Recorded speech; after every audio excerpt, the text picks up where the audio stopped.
This is the Mogul Performance Podcast. This is going to be our first episode on the Mogul journey, where we'll be having Kyle talking about his Mogul journey. But before we get started, I just want to go into a quick promotional. So at Mogul Performance, we are a leadership development, leadership coaching business.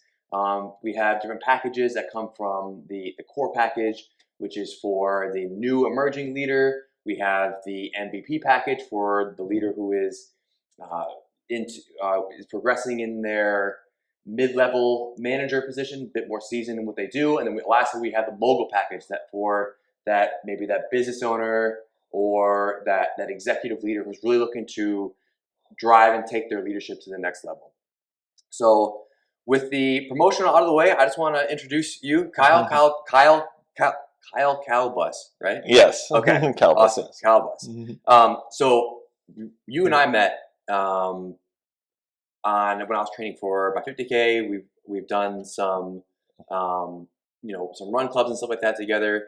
And then as we were running together, your journey has been just extremely inspiring. And I'm not gonna take it away from you. So I just want to quickly give us a background of who you are, where you come from, and just your what got you into ultra running. Yeah, absolutely. So I was gonna say I've been here for about in Chattanooga for about 4 years. Grew up in Wisconsin, so I've been running for a total of about 8 years now. Pretty much ultras for the last 4 or 5 years, and just it's something that's just kind of taken off. It was never I just kind of started running just kind of a way to be healthy and just kind of get more fitness involved, and now it's kind of turned into a lifestyle, and I just have enjoyed every second of it. So getting into ultra running, you wanted to improve your fitness. What was the reason for that? So I ended up getting really sick, and I ended up weighing over 300 pounds actually, and so it was just kind of a way just to get healthy, just trying to get some physical exercise, and so kind of started of saying, well, if I can finish a marathon, I can get myself back in shape. And so yeah. Yeah, man. I mean, 300 pounds, that's what was that? So when you you say you're over 300 pounds and then you want to run a marathon. Those are two huge gaps. So just out of curiosity, what did that look like when that first day when you were like, all right, I'm gonna lace up my shoes and we're gonna go on this run? What was going on in your mind? So I remember that happened. I think it was Thanksgiving dinner. I was just I just remember with my family, and they understood what was going on. It was just rapid weight gain. It was nothing, just to have a couple of health issues. But I was just like, all right, we're just gonna figure this out. We're just gonna get this done. And they laughed at me, honestly. And so I just turned that actually into a lot of motivation. That first day was really rough, actually. There was a little bit of ice out. I remember on the sidewalk. So I'm just kind of sliding and slipping around. I struggled to barely do 3 miles actually that day. Yeah, yeah. What was so when you were you chose the worst conditions and things like that. So was it what was going on through your mind when you're doing that? Were you like, oh, I'm gonna keep doing this. This is great. Or you kind of what am I doing? What's going on? What am I doing? Pretty much, what am I doing? It was pretty much the first day. But I just remember I felt a lot more relaxed when I came back. I was just okay, my mind felt really good, felt sharp. I was just we can continue doing this. So. Yeah. Okay, awesome. So I just want to start this off. Kyle just finished a 55K, which is 33 miles? 34, 35 miles, yeah. 34, 35 miles. Yeah. Ultra, that was on a trail, right? Yes. So the ultra trail race, and he did it in under 4 hours. That was yesterday, literally yesterday, and he's here today, and he ran earlier today. So I just want to put that in perspective. Kyle, I follow you on Strava, and you did a backyard ultra. Yes. Tell us what that is. Backyard ultra. So it's a special format of last runner standing. You do 4.17 miles every hour on the hour, so it comes out to 100 miles every 24 hours. And so it goes until one person's left. People either try and use that to hit a mileage goal or see how far they can go, and just kind of, use it to test themselves. And so I would just kind of condition myself, I guess, kind of through my training to always just persevere and never quit, and find this format really interesting because it just pushes your mental and physical boundaries. literally until the last person is standing. Yes. And you've won. I've seen you win those too. We're going to go a little bit further into your kind of like mental fortitude, your resilience, because I think that's going to be something that we can explore, that it can teach us a lot of lessons about, especially when it comes to just a regular work life or just life in general, where how you continue to push through while the whole world is falling apart. Yeah. Right?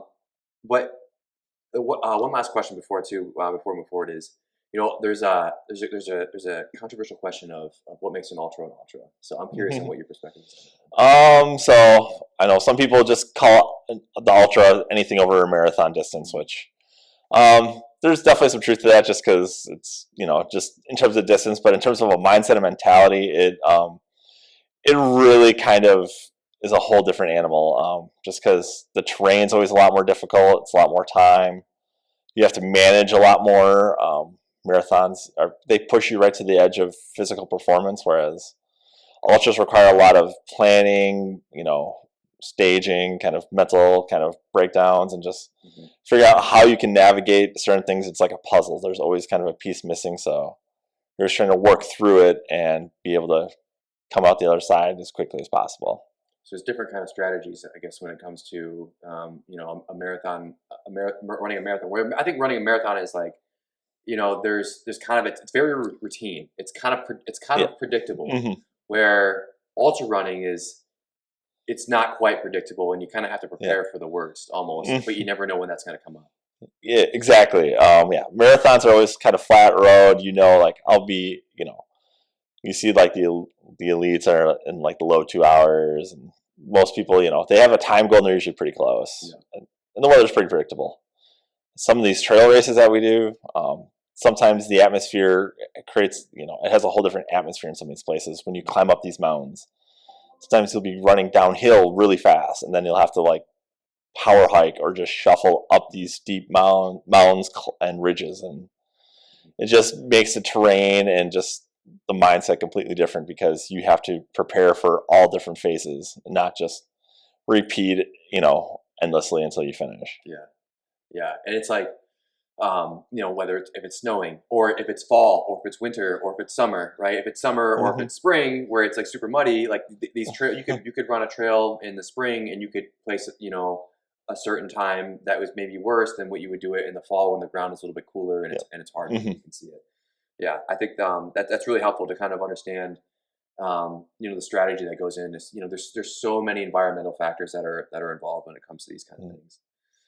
All right, so many people struggle with making big life changes and challenges. So, what was the turning point where you said, like when you were overweight or whenever that was, like this has to change. Like something is just. Something needs to happen.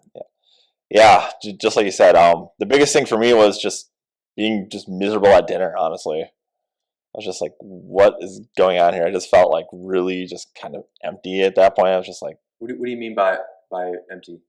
Like, I just feel like I was not like engaging the way I wanted to. I didn't feel confident who I was at the time. And I was just like, all right, what do we need to do?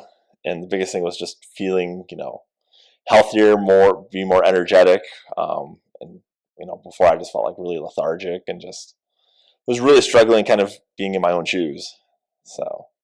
Gotcha. So you wanted to bring another version of yourself, is kind of what I'm hearing. Yeah, I wanted to bring out the version of myself that I saw, what I saw in myself, instead of kind of who I was at that time. Who was that?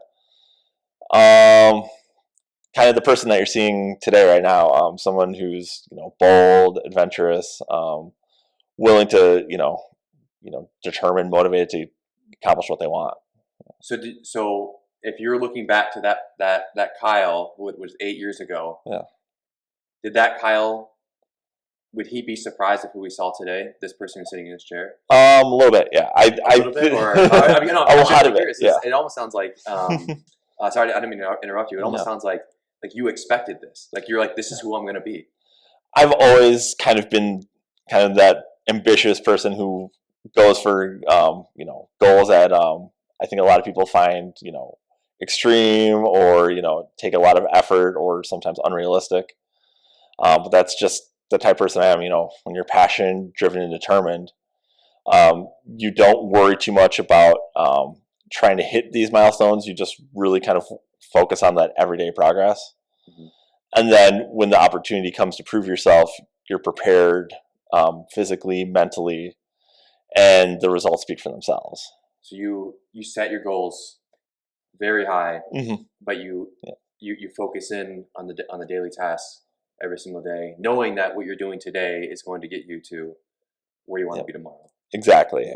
That is the biggest thing, especially on days that are really tough, because, training for ultras, they take sometimes 2 to 3 hours a day between, lift, trying to do strength training, running, and, mental preparation for races. Like it's a burden sometimes, like, especially when, other aspects of life are taking over. Oh yeah, absolutely. No, I, when you were helping me with my 50K last year, same thing. I was trying to weight lift, and then I was trying to run, and then you have your long. No one talks about the long runs you have to do on Saturday and Sunday, right? Because that's the only day of the week that you can do those. Because most people are working Monday through Friday, and then you're away from your family, you're away from your friends, and it's a sacrifice, but it's a sacrifice for something that that leads to a greater outcome. In the future for you, something that proves the Kyle you wanted to be. Yeah, exactly. Yeah, like you said, those long runs are dedication, but like you have to enjoy the process and the journey. Because I don't know about you, but like when I'm out there, like that's the time I like to think, and that's kind of where I get my mental clarity and just focus, and it just helps me really kind of drive into what really matters. Sometimes I think we get too caught into the little details, and I think we lose grasp of what we really want in life. So like spending that time out in nature just really balances me.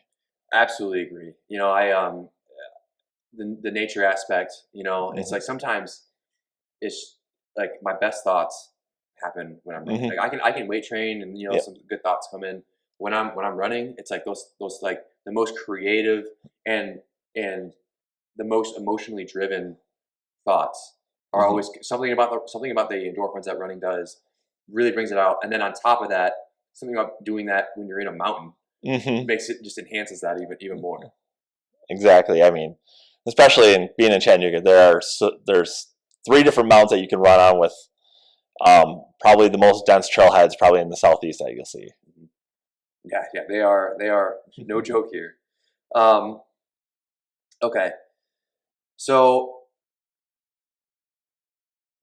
a lot of people they set goals, right? Like I know you've heard this. Like I want to do this. I want to run a 10K, a 5K, whatever, or an ultra, 100-miler. Yeah.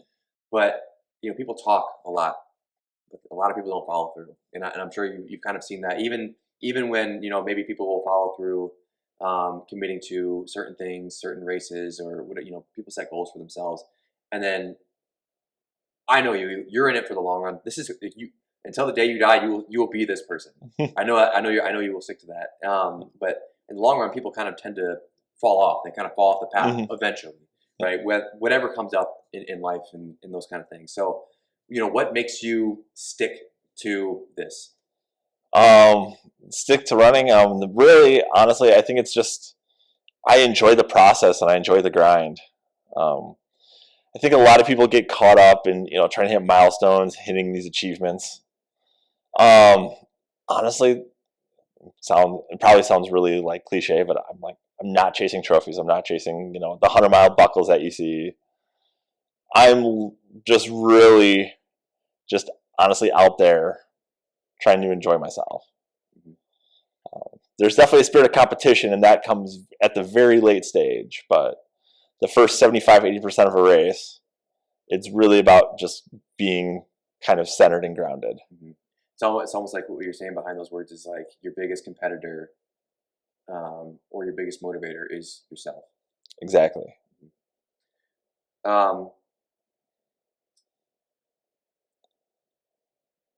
So it took a lot of mental strength to change your life, and that same concept applies to leaders who need to push through challenges, or whether you're a head figure in your family, or you're a leader in a business. Mhm. You need to push through a lot of challenges. So, what lessons from your personal transformation have carried over into your personal life? The biggest things that have carried over is kind of, discipline, um, sacrifice, and definitely with the added responsibilities I've put on myself, time management. Definitely as things have kind of grown, I've done more than just running now. I do run coaching now. So, I dedicate time to my athletes, my own training, and then I am definitely part of the community working, at a running store as well. So it's just come a part of who I am and my identity. So just being able to apply that, what I enjoy in all aspects of work and just kind of bringing it out and showing people like being active is a really good thing. It's just kind of something that, I pride myself on and just try to share to anyone who is interested in listening. Yeah, yeah, no, Mm-hmm. absolutely. And I see you in the store too. Mm-hmm. Helping other people get on, be on that journey as well. Mm-hmm. Um, so again, a parallel between ultra running and then also just leadership in general is consistency. It's like Mm-hmm. the number one factor, right? Yeah. If if if you're not a consistent leader, people aren't going to they're not going to trust you, Yeah. they're not going to believe any word that you say. And if you're not consistent with your ultra running training, you're not going to be Yes. running a 55K in under 4 hours, right? You might get through Mm-hmm. an ultra, but you're going to be in a whole lot of pain the next day. Mm-hmm. So, how do you structure your life to make sure that you're always progressing, whether that's in fitness, your career, or your personal growth? Um, yeah. So I mean, it really comes down to structuring and laying out a good plan. Um, so when it comes out to laying out, a training block, I look at kind of working backwards from the day of the race, and usually I try and dedicate my major races to, anywhere from like 6 to 12 week chunks.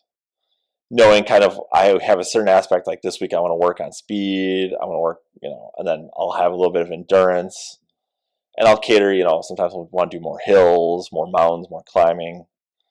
Other times it's just more time on feet, just more endurance, and leading up to like last week, just a lot more tempo and speed. So, Hmm.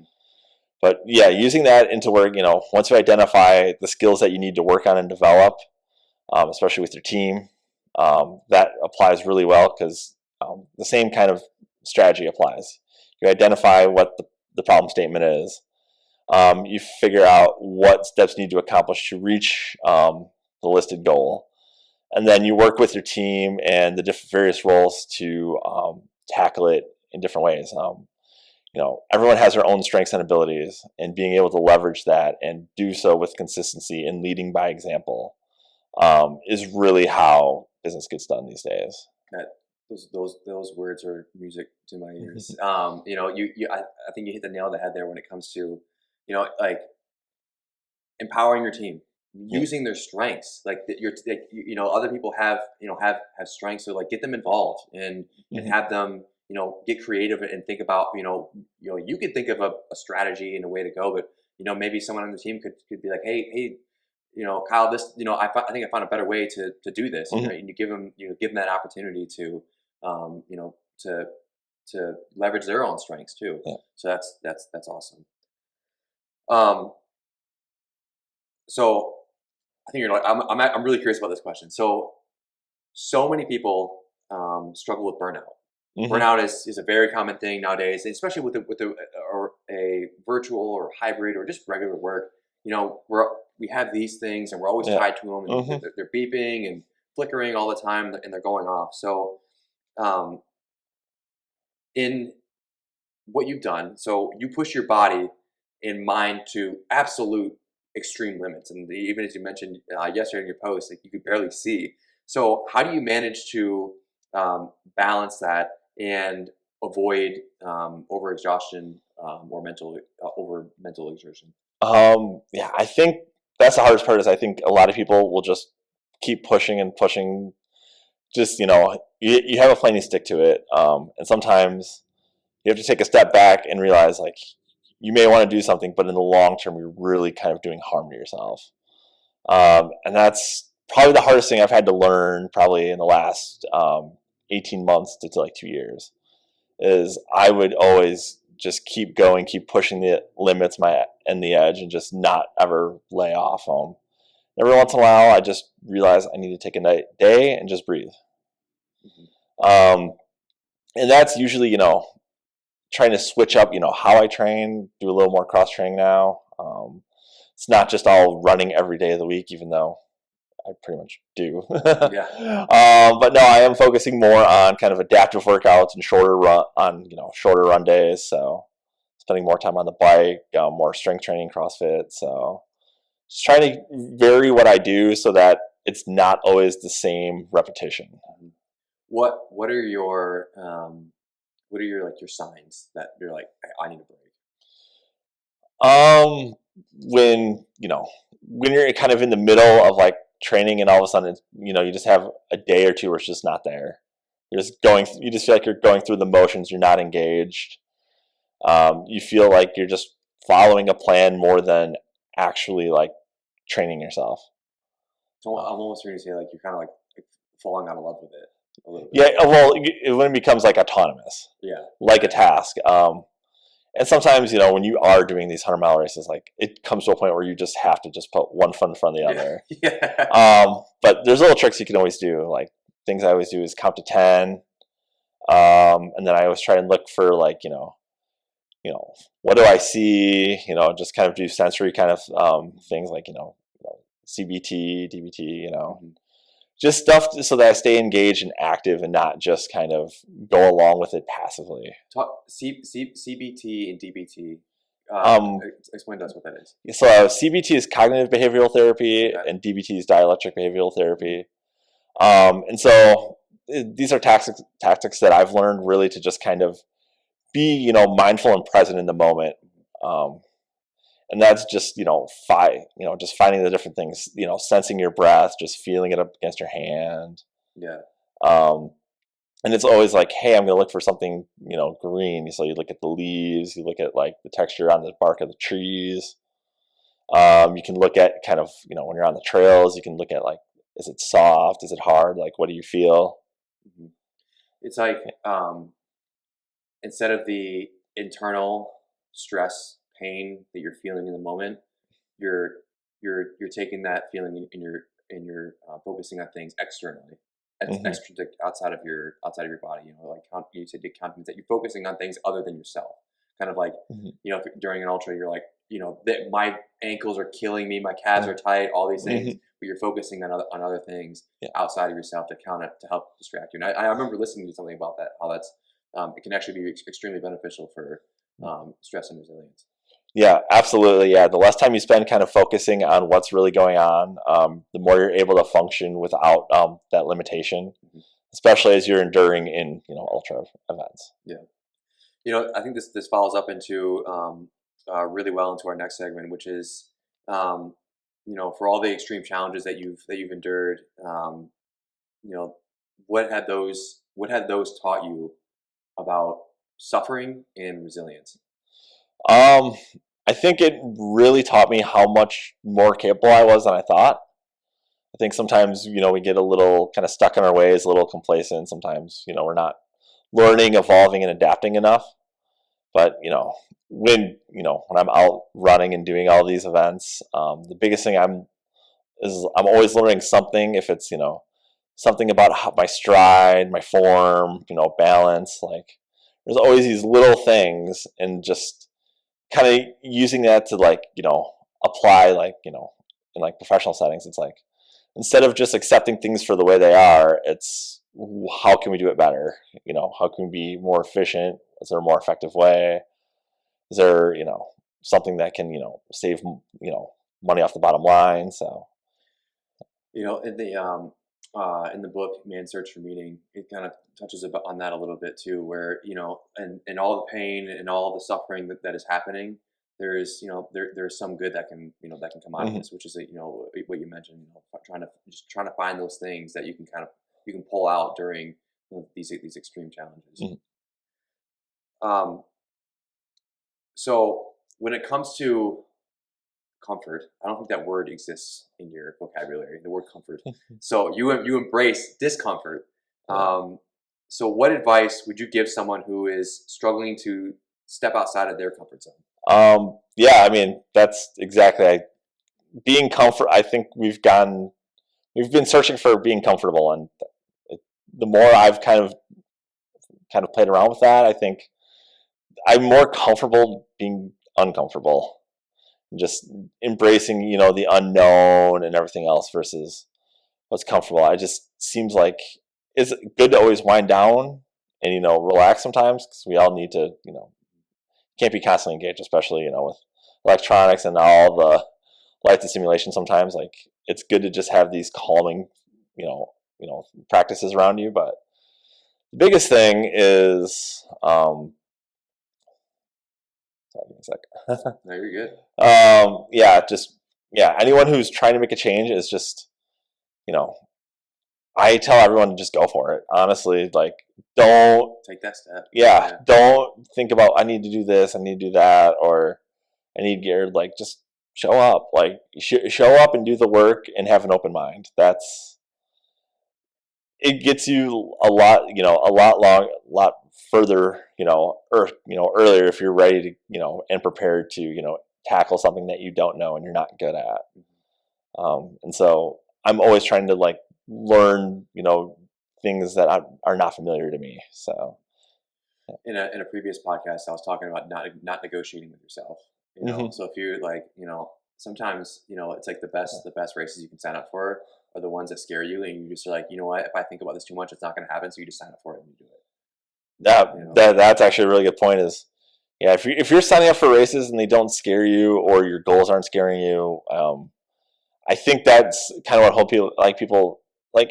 It's a social thing then at that point, which is totally fair. But, like, if you're trying to push yourself and become better, and, as you talk about being a mogul, absolutely, like, this is where you cut your teeth. This is where you push, and, you have to you have to be confident in yourself so that you can be uncomfortable and challenge your current mindset. Yeah, with the mogul mindset, the type of people who come to Mogul Performance, like, those are the people who are really trying to, like, reach that next level. And I think they would absolutely agree with what you just said. Is, like, you can set a goal, but you can be like, I'm going to do this goal. If you already know in your mind you're going to complete that goal, at least in a mogul mindset, that's not the right goal for you. Mm-hmm. That goal should stretch you. And, even if you don't reach that goal, you're going to be far more, you will have gone farther or further mm-hmm. than if you were to set a goal that you knew you were going to achieve in the first place. Exactly. Yeah, definitely. Goal is to push and challenge where you're at and elevate you. Yeah. I want to talk about failures and setbacks. So, and how you've used, and how you use those as fuel. So, how do you reframe the failures that you've experienced, whether it's, within running or your personal life, and then how do you use that as fuel for your life? Yeah. So, failures are difficult to deal with. I think you can get derailed really quickly. You can get caught up. I think the biggest thing is, at least when it comes to racing an event, like, there are so many factors that are out of your control. And, there's something that can happen. Like, you may roll or sprain your ankle in a race. Especially in the trails out here, they're rocky, rooty, they're uneven. It's not, just walking down the street. So, there's been several races that I've DNF'd just because I've been injured. Tell us what DNF is. Did not finish. Yeah. Okay. That's like a bad word in the ultra running. Yes. Give us an example of your failures and how you bounce back from them. Yeah. So, the biggest thing I had was probably about a year and a half ago. I was fighting ankle issues, and all of a sudden, like, I remember just doing this one little race I was using for a training run. Just, something for tempo and at pace. I just remember going down this ridge. It was like just a little, like, tiny, like, jump, like maybe 12, 18 inches, like, onto a flat. It was not onto a rock or anything. And all of a sudden, I just felt my ankle go, I could hear about 5 or 6 cracks, like, Ooh. And it just seized up. Like it was like my ankle was just bent, like in my, down. I couldn't flex it, couldn't move it, couldn't, just seized up. It was so painful. And, it took a long time to figure out actually what was going on. So, some days I woke up, felt fine. So, would just continue training. It's just like, oh, it's just, people would be like, it's a roll, it's a sprain, just continue working at rehab, just build yourself back up and just not go too hard. And did that. I remember for about maybe 6 weeks later, for my next race, everything felt good, had a really good block. Like mile 4 happened again. Like just rolled it and it was done. I was like, yeah. And that was just the hardest thing to do. It turned out like that, after several opinions, I found out like I had a torn ligament in my ankle. Oh, jeez. And I even won like a backyard ultra with it. Oh my God. Didn't even know. How many miles did you run on that backyard ultra that you won with a torn ligament? 121. 121 miles with a torn ligament. That is insane. Man. So I mean, I want to ask you how you bounced back from that, but you won an ultra from it. It was totally different. Like everything just felt wrong. Like, but eventually, it got to the point where I couldn't actually rotate my ankle anymore. Like scar tissue was building up, even though I was, working on it, maintaining it, getting it treated. And then it turned out, after further analysis, they found out that there's ligament, and that's why I couldn't turn my ankle at all. So it took, massive rehab, pretty much 2-3 months off running. And just that must have been hard. That was really hard, actually. So I spent the time doing other activities that weren't as impactful. Tried to keep out my strength, tried to do a little bit on bike when I could. But even when I bounced back, like mentally and physically, everything was out of sync. Yeah. And I had failures. 3 months is a long time to be out of it. And I had a lot of failures coming back too. Like those last runner standings, like I didn't even make 100 miles in like 2 of them. Like I was like, this makes no sense. Mm-hmm. So yeah, all of a sudden, my body would just feel off. Like everything would just seize up, cramp. I was like, I could go, a certain amount, but after like that 50-mile 100K mark, like my body would just shut down. Mm-hmm. So how did you, how did you push through to get to, come back out of that? Yeah. So I definitely did some adaptive training. I kind of ditched kind of my traditional training of more run-based, more strength-based, into something more strength-based, focused on agility and mobility, especially my lower body. I actually worked a lot on running form and technique. So I was more upright, balanced, and, put myself in positions where I was not overextending and putting myself in vulnerable positions to get injured. Like I was, having someone, videotape me from behind as I would run a section at tempo and pace. So you basically zoomed out in a way, and you're trying to reassess the problem, mm-hmm. And try to see things from a different perspective, and really focused in on coming back from an injury. Yeah, exactly. Yeah, I had to identify what the problem was because I didn't know. Mm-hmm. It was like, this is healed now, but we're not at where we're at. So I had to try and figure out what was going on. Yeah, man, it's a long journey, especially when it's all unknown. Mm-hmm. You don't. We're not doctors here. Yeah. We don't know. Medical doctors. Mm-hmm. We don't know exactly. How to diagnose an issue, and sometimes the medical doctors don't know what they're doing either. So it's hard. It's hard to come back from that. Okay, so I want to pull a quote from something that you posted yesterday, from your 55K, which was extremely impressive.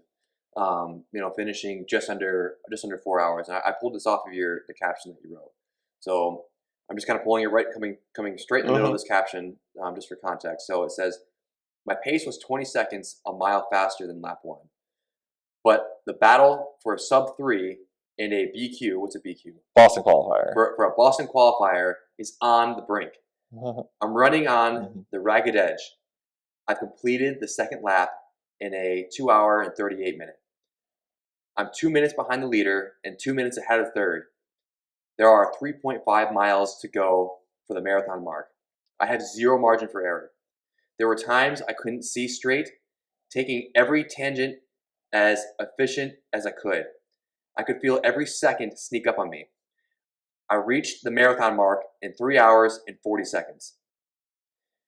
It's 4:20 below submission time and should be good enough to get in if my time doesn't improve. I have a quick Boston baby chant and then continue. So when you are digging that deep in that moment to achieve, a new course record, which is also something that you mentioned, where are you psychologically? It's focusing really on 10 seconds at a time, the next step, the next 2 steps. This trail kind of winds. It's a little kind of a turn, little twist turn. So if I see a corner, I'm literally taking a straight line right to the inside angle. I'm in full stride, full mode, just, breathing really heavy. I'm running, past people that I know, but I can't even recognize their faces. I'm just focused that, so intensely, just in that moment of that next step, that next balance, that next moment. Most of us run with, technology on our watches. I only look at it when I hear the mile tick off.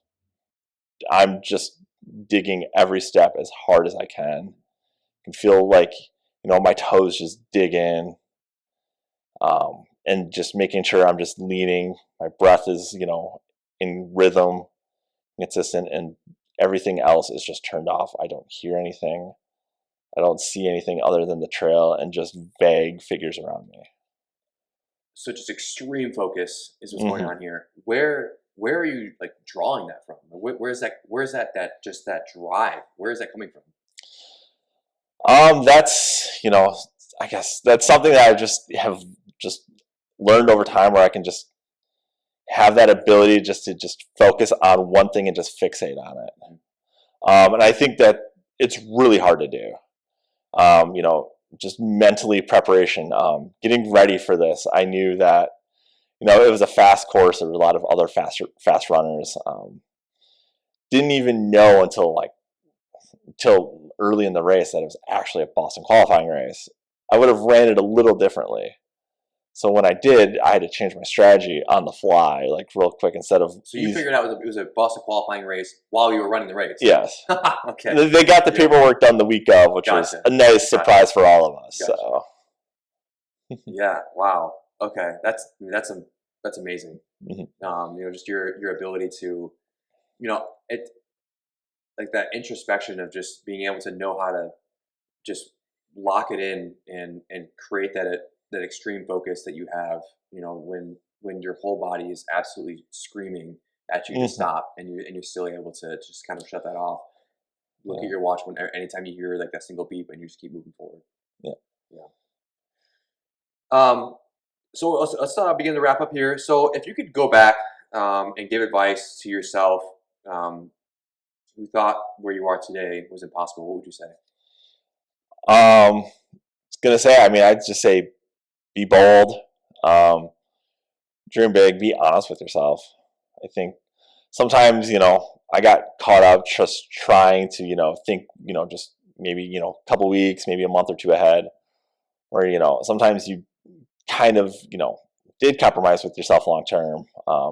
And didn't think what was best, because you were just living in the moment. But staying true to yourself and not being afraid to go after what really matters has led to a lot more enjoyable, a lot more joy, I guess, happiness, definitely more ambition, and has brought me, just, I guess, a better peace of mind. So go big. We don't sweat the small stuff. Yeah. Awesome.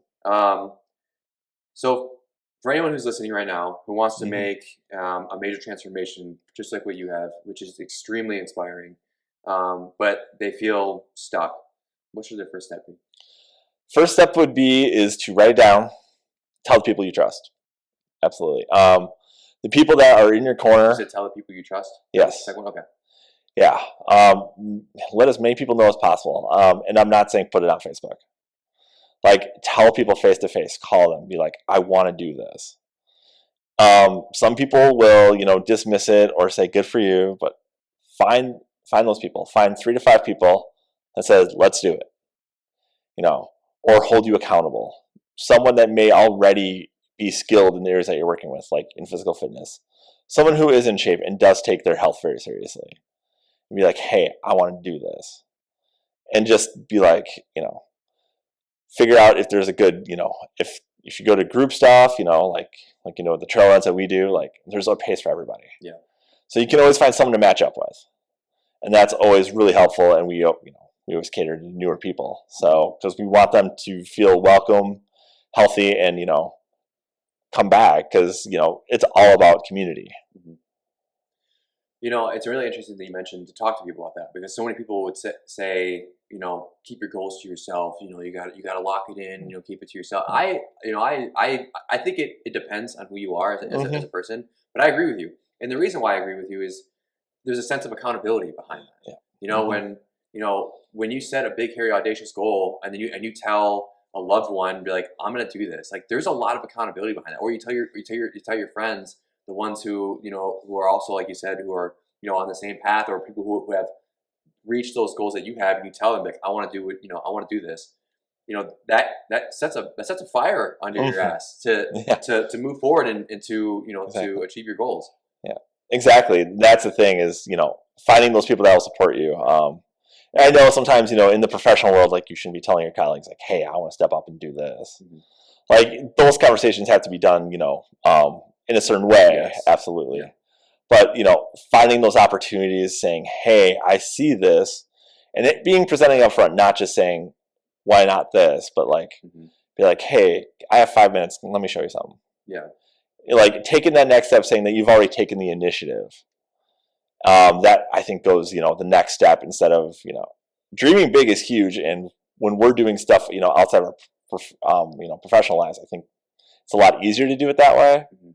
But, having that initiative and a plan ready to go day one. Yeah. Having a plan ready to go is huge, right? You can talk about having, creating a goal, whatever. Yeah. But, like, I remember when I signed up for my first 50K, I downloaded some sort of, like, spreadsheet off of Google Docs that someone put together for a 50K, and I just input my own data in there. That was the next thing I did after I registered, right? You're gonna have to have a plan. So when you're going to, let's say you're a leader and you want to bring this up to another leader in the business. Maybe that this is a more senior leader than where you are. Be like, hey, I have this great idea. What? Okay, that's great. What's the plan? What are you doing? Like, you need some sort of something tangible behind it that says this is what's going to get us from where we are now to where we want to go. Mm-hmm.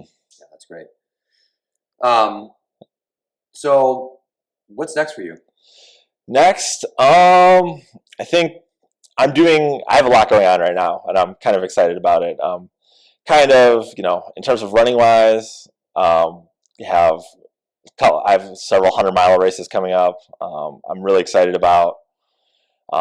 So, and then Boston 2026, hopefully again. I'd be looking forward to that. I'm doing a good job right now of trying to develop my run coaching. So, getting a website going, getting some new branding. Hoping to have that up in the next month or so. Okay. Where can people go to find that? We don't have a domain yet. People want to reach out to me. Facebook and Instagram are going to be the best way right now. Okay. What's your handle on Instagram? On Instagram it's Kyle.Kalbus. And on Facebook it is, I believe, Kyle Jason 85. Okay. I'll put those both in the description too, so people can find you on there, and they can message you. And then they can also, what about Strava? People who are on Strava? Yeah, Strava, you can just look up, Kyle Kalbus, run coach KK. So Kyle Kalbus, run coach KK. Yeah, either one will find me. Yeah, they're both tagged in there. Awesome. So perfect. Okay, so so as we kind of wrap up here, so for those of some individuals who are looking to challenge themselves, what's one piece of advice you want to leave with them? For people who want to challenge themselves, mean, I just tell people, just chase your dreams and do it relentlessly. I mean, even if you miss the mark that you're hoping for, and we all do from time to time, if you end up close and you put in the effort, like, the reward is what you learn along the way. Like when we talk about, races and race day, it's great to, get receive awards and, be recognized for, your ability to do something. But really, the reward is really putting in the work, the effort, and just really believing in yourself. Yeah. The medals and stuff like that are, they're cool, they're great, but it's that feeling when you're like, wow, like I did this, I achieved it, I reached my goal, right? And like and that just releases so many, just like endorphins in your body after you reach that point. So that's amazing. And no matter if you set your big audacious goal and you don't reach it, you're going to be in a lot better place. I love it. Yeah. Cool. Exactly. Well, Kyle, man, it's been great having you on here. I really appreciate you coming on to Mogul Performance Podcast and just talking about your journey and sharing it. What you do and what you demand of your, not only just your body, but probably more so your mind, is incredibly inspiring. Whenever I'm on Strava and like there's Kyle just doing just another weekend 50K, I'm like it's something that I've only done once in my life. Right, which is just absolutely amazing, and what you're, the mindset you have just carries over in so many different spaces, of our lives. And I just hope that, I learned a lot from this, just kind of talking to you, especially when it came to the cognitive behavior therapy and using that to kind of focus, pain and suffering in a different direction. So when I put myself through something similar like that, but I hope our listeners too will pick up something that they can use from your journey, and then they can apply it in maybe their physical fitness life, or even in their personal professional life as well. Yeah, absolutely. Yeah. Anyone, looking to better themselves, definitely, feel free to reach out. I definitely enjoy seeing, hearing other people's stories, especially, success stories, and anything I can do to help out. I'm always, ready to, an ear available. So. Yeah. And so if anyone's looking for a run coach, Kyle will be available. Do you do virtual? I do virtual. He yes. does virtual, so that'll be perfect. You can help him out. Yeah, absolutely. Awesome. Thank you, Kyle. I appreciate it.